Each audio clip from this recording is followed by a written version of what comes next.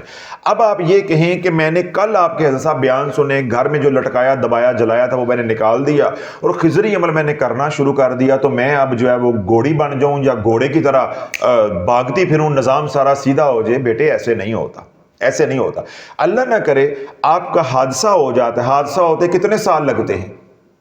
لمحہ لگتا ہے نا۔ ایسے ہوا، حادثہ ہو گیا، ٹانگیں ٹوٹ گئی، دوبارہ ٹانگوں پہ چلتے ہوئے کتنے مہینے لگ جاتے ہیں؟ بس اوقات سالوں بھی لگ جاتے ہیں۔ بس آپ یوں سمجھ لیں کہ آپ کے ساتھ حادثہ ہو گیا، اس میں غلطی آپ کی تھی یا پیروں کی تھی؟ اب کیونکہ یہ سوال و جواب کا سیشن ہے، میں تفصیل کے ساتھ اس پہ کلام نہیں کر سکتا، بات لمبی ہو جاتی ہے۔ غلطی جس کی بھی تھی، حادثہ ہو گیا ہے، ظلم ہو گیا ہے، چاہے قصور آپ کا ہے، چاہے قصور میرا ہے یا جس نے آپ کو اس رستے پہ لگایا، اس بات کو آپ چھوڑ دیں۔ غلطی ہو گئی ہے تو غلطی ہوئی ہے لمحے میں، تو سزا اس کی صدیاں ہے۔ اب آپ اللہ کو منائیں، بس رو رو کے اور حوصلے کے ساتھ صبر کے ساتھ چلنا ہے، ایک وقت لگے گا۔ اور دوسری بات جو مجھے خوشی ہوئی ہے پڑھ کے وہ یہ کہ آپ نے اعتراف کیا ہے سارے طریقے میں آپ کے کر رہی ہوں، یعنی خضری عمل بھی کر رہی ہوں، صدقہ خیرات بھی کر رہی ہوں، لیکن پھر بھی معاملات خراب ہیں۔ اب دیکھیں، نہ شوہر راضی ہے، نہ بچے راضی ہیں، بچے دین سے کوسوں دور ہیں، کیا میرے مرنے کے بعد بھی یہ سب چلے گا؟ شافی نے امت کو یہی سمجھایا ہے۔ اب میرے سامنے اگر آپ ہوتی تو میں آپ سے پوچھتا، آپ نے تو اللہ اللہ کی ہے، تو یہ کیسے سب کچھ ہو گیا؟ کل ہمیں کوسنے دیتے تھے، سوکن کی طرح کوسنے دیتے تھے یہ پیر اور مولوی کہ اللہ اللہ کرنے سے کیا ہو جاتا ہے، اور مائیاں جو ہیں وہ ہمیں ایسے کھانے کو پڑتی تھی۔ ایک اڑا شافی آ گیا، اے اللہ اللہ تو روک دائے، قرآن پڑھنا کی ہو جاندہ ہے، وظیفے کرنا کی ہو جاندہ ہے۔ اسی معذاللہ کوئی ہندو ہیں، اسی اللہ نو ہی پکارنے، اسی کوئی کافر ہیں، اسی اللہ نو ہی پکارنے، اللہ نو نہیں پکارنا تو پھر کنوں پکارنا ہے؟ اب میری اس بہن سے پوچھو اس کو کیا ہو گیا ہے، اس کو کیا ہو گیا ہے؟ غلطی کہاں ہوئی ہے جو امت کو ہم سمجھاتے ہیں؟ اللہ کہاں سے ملا ہے؟ در مصطفیٰ سے۔ تو اللہ اللہ کرنے کا طریقہ بھی در مصطفیٰ سے لینا تھا۔ غلطی یہاں سے ہوئی ہے، ہم نے اللہ لیا در مصطفیٰ سے، طریقہ لیا رسالے سے، یوٹیوب سے، پیروں سے، ہون بھگتو اور چوپو۔ جب اللہ کی نافرمانی کی ہے، حضور علیہ الصلوۃ والسلام کی دل آزاری کی ہے کہ طریقہ نماز کا حکم لیں اللہ کا، تو نماز کا طریقہ میرا چلے گا؟ حضور علیہ الصلوۃ والسلام کا، کملی والے کا چلے گا۔ زکوٰۃ کا حکم اللہ کا، طریقہ حضور علیہ الصلوۃ والسلام کا۔ روزہ حکم اللہ کا، طریقہ حضور علیہ الصلوۃ والسلام کا۔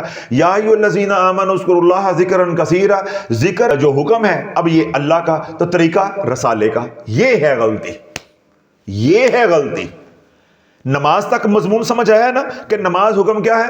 وَأَقِیمُوا الصَّلَاةَ وَآتُوا الزَّکَاۃَ، حکم کیا ہے؟ اللہ کا، تو طریقہ میرا ہوگا۔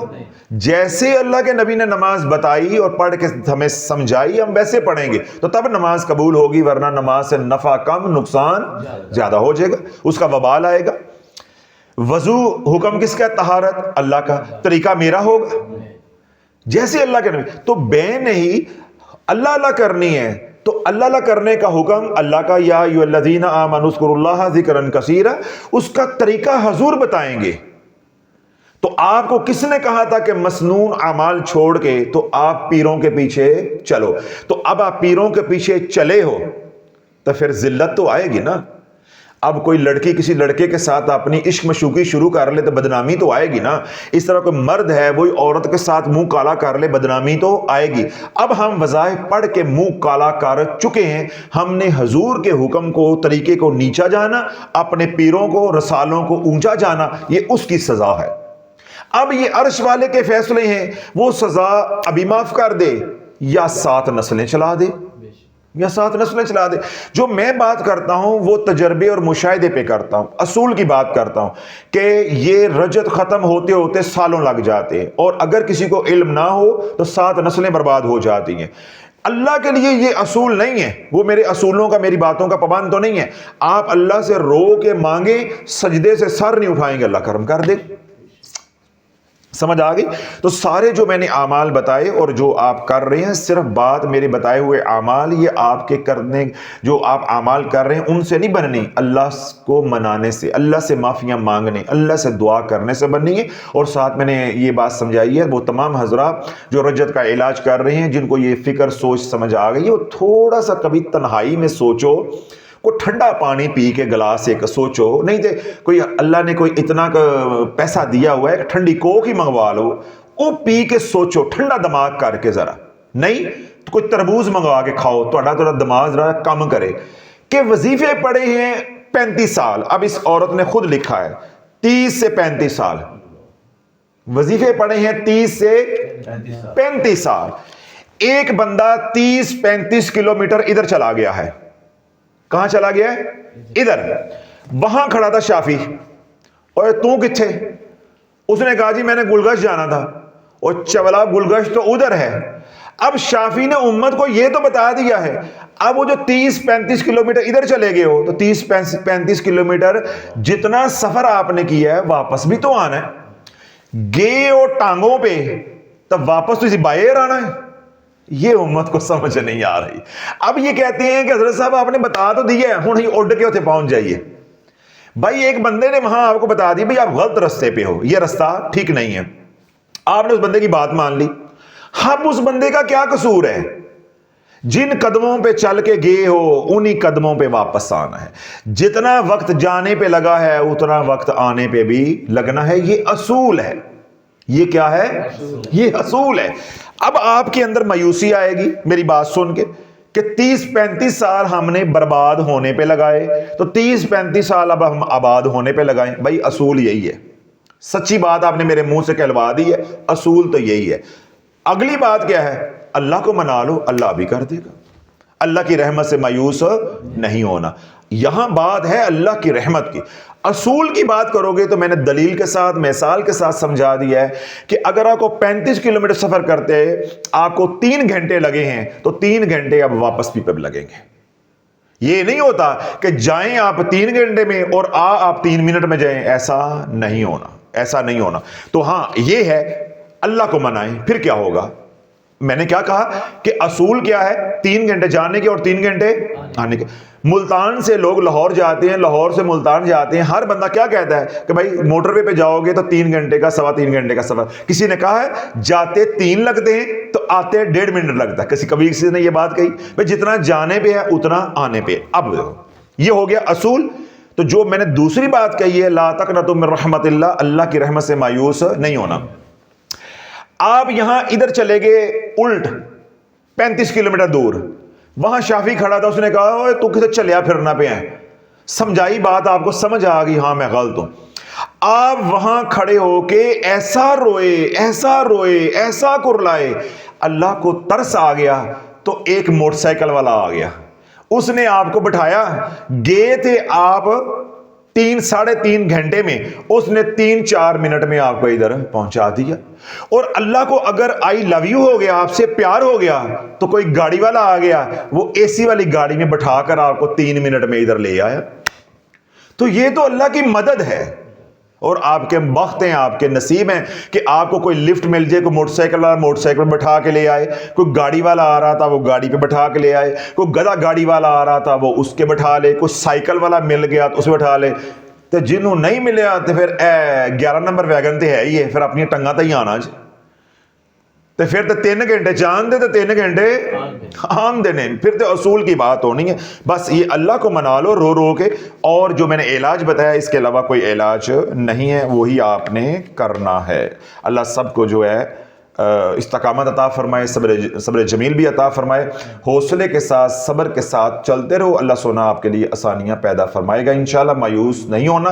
دونوں طریقے میں نے اصول بھی بتا دیا اور ایک رحمت والا نظام بھی آپ کو بتا دیا۔ اب رحمت والے نظام کو آپ کے آنسوؤں نے جو ہے وہ متحرک کرنا ہے، جس طرح آپ کے وظیفوں نے شیطانیت کا نظام متحرک کر دیا، اب اپنے آنسوؤں سے اللہ کی رحمت کے نظام کو متحرک کر دو کہ اب پتہ چل گیا میں غلطی میں، بس ساتھ ہی اللہ کی مدد آ جائے، اللہ نکال دے گا، اللہ نکال دے گا۔ اللہم صلی علی محمد و علی آل محمد۔ سوال نمبر ہے جی 6۔ السلام علیکم حضرت صاحب، میرا سوال یہ ہے کہ میں 2 سال سے جادو اور بندش کی پریشانی میں مبتلا ہوں، مگر جب سے ہر نماز کے بعد خضری عمل اور 14 فروری سے سورۃ علم نشرح والا عمل شروع کیا، الحمدللہ مجھے بہت نفع ہوا ہے۔ میرے رشتے کی بات بھی ایک جگہ چل رہی ہے، اللہ آسانی فرما دے اور اسے میرے حق میں بہتر کرے، آمین۔ میرا مسئلہ یہ ہے کہ میں باقاعدگی سے صدقہ بھی دیتی ہوں، مگر میری گردن اور کندھے جکڑے ہوئے ہیں، بہت درد ہوتا ہے۔ 2 دفعہ زندہ مرغی کا بھی صدقہ دے چکی ہیں مگر کوئی فرق نہیں پڑتا، لیکن اس کے علاوہ الحمدللہ باقی سارے معاملات میں بہت مدد ہوئی ہے کہ میں بتا نہیں سکتی۔ پلیز مجھے اس درد کا کوئی حل بتا دیں۔ کوئی حل اس کا آپ نے نہیں کرنا، یہ جادو کی علامت ہے، کیونکہ ابھی جادو جو ہے وہ گرفت میں آیا ہے، ٹوٹا نہیں ہے، ابھی آپ کا جادو پلٹا نہیں ہے۔ جو آپ اعمال کر رہے ہیں اسی طرح آپ کرتے رہیں، انشاءاللہ جس طرح اللہ آپ کے سارے معاملات کھول رہے ہیں، اللہ آپ کا صحت کا معاملہ بھی کھول دے گا۔ بلکہ یہ بہت ہی اچھا ہوا، اللہ کا آپ کو خاص کرم ہے آپ کے اوپر کہ یہ علامت موجود ہے، جس سے ہمیں بھی معلوم ہو گیا کہ ابھی جادو ٹوٹا نہیں ہے۔ کیونکہ جب انسان کو عافیت مل جاتی ہے، سکھ مل جاتے ہیں، تو انسان پھر اعمال کے اندر سستی کرنا شروع کر دیتا ہے۔ جس طرح اب آپ کی شادی ہو جاتی تو آپ خضری عمل چھوڑ دیتے، یا جو اعمال آپ کر رہے صدقہ خیرات وغیرہ وہ چھوڑ دیتے، تو دوبارہ آپ جادو میں پھنس جاتے اور بڑے برے طریقے کے ساتھ پھنستے۔ اس لیے آپ یہ اعمال کرتے رہے، آپ کے لیے یہ ایک پیرامیٹر بن گیا ہے، آپ کے لیے یہ ایک معیار بن گیا ہے، جس سے آپ کو یہ انڈیکیٹر سے پتہ چلتا رہے گا کہ جب تک یہ درد ہے اس کا مطلب ہے کہ ابھی جادو ہے۔ درد زیادہ ہے تو جادو کی شدت زیادہ ہے، درد کم ہو رہا ہے تو درد کی شدت بھی جادو کی شدت بھی کم ہو رہی ہے۔ تو جب آپ کا درد بالکل نکل جائے گا یا ختم ہو جائے گا تو اس سے آپ کو معلوم ہو جائے گا کہ اب میرا روحانی اور بدنی دونوں مسائل میرے الحمدللہ حل ہو گئے۔ پھر آپ ساری زندگی اسی طرح، جس طرح میں امت کو بتاتا ہوں کہ 5 اعمال آپ کرتے رہیں گے، 5 وقت کی نماز خضری عمل کے حصار کے ساتھ، سارا دن آپ نے درود پاک پڑھنا ہے، 1 تسبیح رات سونے سے پہلے استغفار کی کرنی ہے، آنکھوں کی حفاظت، رزق حلال کمانا اور کھانا ہے۔ آپ کیونکہ سورۃ علم نشرح والا عمل کر رہے ہیں تو سورۃ علم نشرح والے میں جتنا میں نے بتایا ہے کہ بعد میں اس کو اتنی تعداد میں پڑھتے رہنا، جو شرائط بتائی ہوئی ہیں اس کے مطابق آپ نے پڑھتے رہنا ہے۔ اللہ سونا آپ کے لیے آسانیاں فرمائے گا۔ یہ تھے جی آج کے سوالات۔ اللہ سونا ہماری اس محنت کو، کوشش کو قبول منظور فرمائے۔ وہ تمام حضرات جو پریشان ہیں، دکھی ہیں، اللہ ان کے دکھ دور عطا فرمائے۔ جو سکھی ہیں ان کے اللہ سکھوں میں برکتیں عطا فرمائے۔ شافیہ سوشل میڈیا پہ خود بھی جڑے رہے ہیں اور دنیا بھر سے لوگوں کو جوڑنے کی کوشش کریں۔ اللہ آپ کے دکھ دور عطا فرما رہے ہیں۔ وہ لوگ جن کو ابھی تک یہی معلوم نہیں ہے ہمارے دکھوں کی وجہ کیا ہے، ان تک شافی کا پیغام پہنچانا یہ آپ کے اوپر قرض ہے۔ تو یہ نہ ہو کہ یہ قرض لے کے آپ قبروں میں اتر جاؤ اور قیامت کے دن پھر آپ سے یہی سوال ہو کہ اللہ نے تجھے رستہ دکھایا تھا، تو نے آگے کسی کو رستہ کیوں نہیں دکھایا۔ تو اگر اس ندامت سے، اس پریشانی سے بچنا چاہتے ہیں تو پھر گھر گھر میں شافی کی آواز کو پہنچاؤ اور اس قرض کو اتارو۔ رب یہی فرماتا ہے، الجزاء الاحسان الا الاحسان، احسان کا بدلہ احسان ہے۔ ہمارے اوپر بزرگوں نے احسان کیا، ہم اس احسان کا بدلہ اتار رہے ہیں، کوئی آپ کے اوپر نیا احسان نہیں کر رہے۔